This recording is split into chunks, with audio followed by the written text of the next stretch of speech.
ayun na nga, napagod nga kami. At kumain na kami yung ice cream. Dahil sobrang uhaw, si Court. Gutom si Court, kakalaro sa park. Ayun o. Ayan po. Mag-aasip muna kami, magpapalamig muna kami.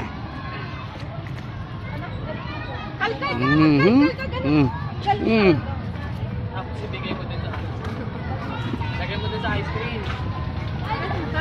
Kaya nga, 2, 4, 6. 8 pala yan kuya, 8. 8 pala, akala ko walang bata, may kasama pala. 7 nga pa, isang cup. Naya ka pa? Naya pa si Court. Na ng aming ano. Gusto niya kasi alak na ano. Alak gusto niya. Alak. Ayaw niya ng ice cream. Nanibago sa ice cream, may gusto alak. Ayun na nga. Hanggang dito na lang. Babo.